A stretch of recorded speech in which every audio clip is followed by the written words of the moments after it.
नमस्ते। आज के इस दिलचस्प विश्लेषण में सबका स्वागत है। चलिए सीधा आज के विषय पर आते हैं। शराब के असर के बारे में सुना तो बहुत होगा, है ना? लेकिन क्या कभी इस बात पर गौर किया गया है कि जब शराब की पहली घूंट शरीर के अंदर जाती है तो हमारे अंगों और दिमाग के अंदर असल में क्या-क्या होता है? आज इसी पूरी प्रक्रिया को एक बायोलॉजिकल टाइमलाइन के जरिए डिकोड करने वाले हैं। यह सफर एकदम मिनट दर मिनट होने वाला है। तो चलिए शुरू करते हैं। तो आज के इस विश्लेषण का जो रोड मैप है वो कुछ ऐसा दिखेगा। 1. रक्त प्रवाह में सफर। 2. ब्रेन केमिस्ट्री और झूठी खुशी। 3. नशा और लड़खड़ाते कदम। 4. लिवर पर तनाव और बीएसी। 5. अगली सुबह। और अंत में 6. समाज पर प्रभाव। ये पूरा विश्लेषण मुख्य रूप से इस इन्फोग्राफिक पर टिका है। इसमें मराठी भाषा में बड़ी ही सटीकता से समझाया गया है कि दारू पोटात गेल्यावर काय होते, मतलब शराब पेट में जाने के बाद आखिर होता क्या है। ये विजुअल गाइड एक तरह से हमारे लिए नक्शे का काम करेगी, जिसकी डेटा और फैक्ट्स के जरिए हम शरीर के अंदर का ये पूरा सफर तय करेंगे। पहला पड़ाव, रक्त प्रवाह यानी ब्लड स्ट्रीम में सफर। अब देखिए, सफर शुरू होता है मुंह से और जाता है सीधे पेट तक। लेकिन असली बायोलॉजिकल खेल तो तब शुरू होता है जब ये खून में मिलने लगता है। यहाँ ये 20% का आंकड़ा बहुत ध्यान देने वाला है। अक्सर लगता है कि भाई जो भी खाया पिया है उसे पचने में थोड़ा तो समय लगेगा ही, लेकिन शराब के मामले में ऐसा बिल्कुल नहीं है। पेट में मौजूद करीब 20% अल्कोहल तुरंत बिना किसी इंतजार के सीधे खून में मिल जाता है। शरीर को तो संभलने तक का मौका नहीं मिलता। अब एक बड़ा सवाल, बाकी के 80% का क्या होता है? तो वो बचा हुआ 80% हिस्सा पेट से आगे निकलकर छोटी आंत यानी स्मॉल इंटेस्टाइन के जरिए शरीर में सोख लिया जाता है।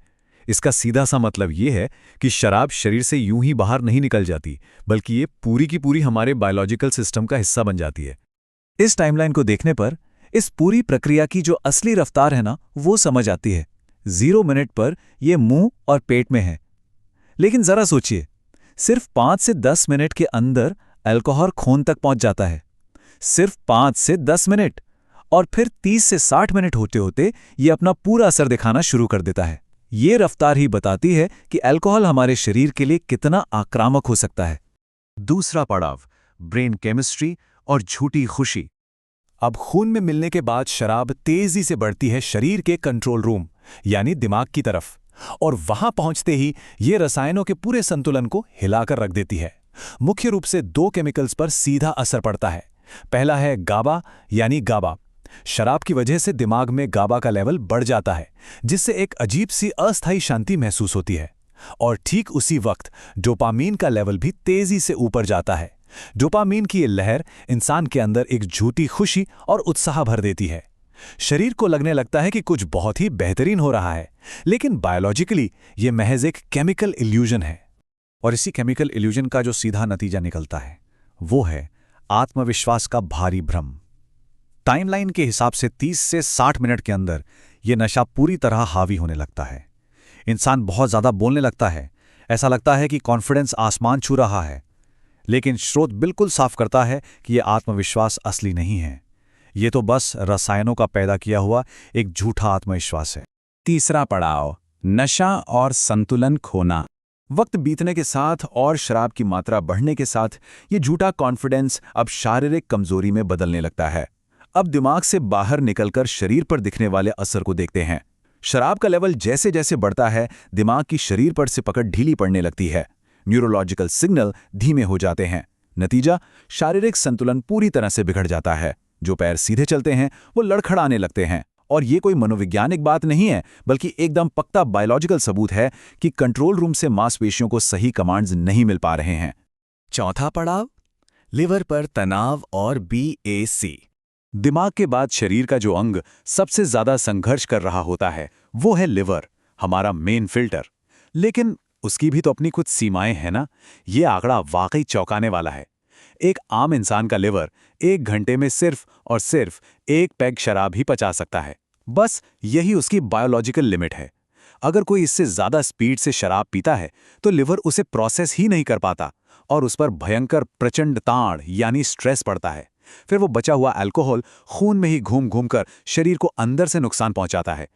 जब लिवर इस तरह से ओवरलोड हो जाता है, तब शुरू होता है खून में शराब का लेवल यानी BAC का बढ़ना। स्रोत एक बहुत ही क्रिटिकल लिमिट की ओर इशारा करता है, 0.08%। जब ये लेवल 0.08% के पार जाता है तो इंसान का खुद पर से नियंत्रण बिल्कुल ही खत्म हो जाता है। आसान भाषा में कहें तो व्यक्ति अपनी सुध-बुध पूरी तरह खो बैठता है और खुद को ही भूल जाता है। ये सच में एक बड़ी खतरे की घंटी है। 5वां पड़ाव, अगली सुबह। रात भर चले इस भयंकर केमिकल तूफान के बाद आखिरकार अगली सुबह आती है, लेकिन ये सुबह अपने साथ उस झूठी खुशी का भारी बिल लेकर आती है। उठने पर शरीर को 2 बड़ी मुश्किलों का सामना करना पड़ता है।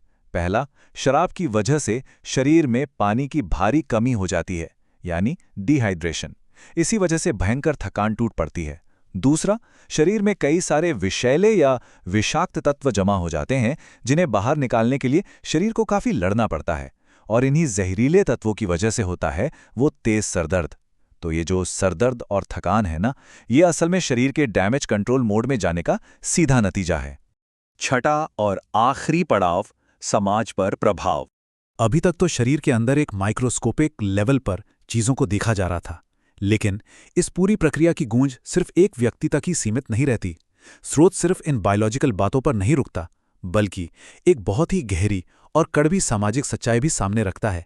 एक इंसान के व्यसन से पूरा परिवार बर्बाद हो जाता है। यही सबसे बड़ा सच है। जब कोई अपनी बायोलॉजिकल लिमिट्स को लगातार पार करता है और व्यसन का शिकार हो जाता है, तो उसका पतन सिर्फ उसका अपना नहीं होता, इसका एक बहुत ही विनाशकारी असर पूरे परिवार के ढांचे पर पड़ता है। यह एक छोटी सी माइक्रो लेवल की आदत का बहुत ही भयानक मैक्रो लेवल परिणाम है। और यही बात इस विश्लेषण के बिल्कुल अंत तक ले आती है। इस पूरी बायोलॉजिकल टाइमलाइन को समझने के बाद, जहां खून में शराब के तुरंत खुलने से लेकर दिमाग में झूठी खुशी के पैदा होने, लिवर के भारी संघर्ष और अगली सुबह के डिहाइड्रेशन तक सब कुछ देखा गया, स्रोत हमारे सामने एक बहुत ही गहरा सवाल छोड़ जाता है। क्या महज पल भर की उस अस्थायी खुशी के लिए अपने शरीर और पूरी जिंदगी को इस तरह खतरे में डालना वाकई सही है? तथ्यों को जानने के बाद यह सवाल और भी ज्यादा सोचने पर मजबूर कर देता है। आज के इस विश्लेषण में जुड़ने के लिए बहुत बहुत धन्यवाद।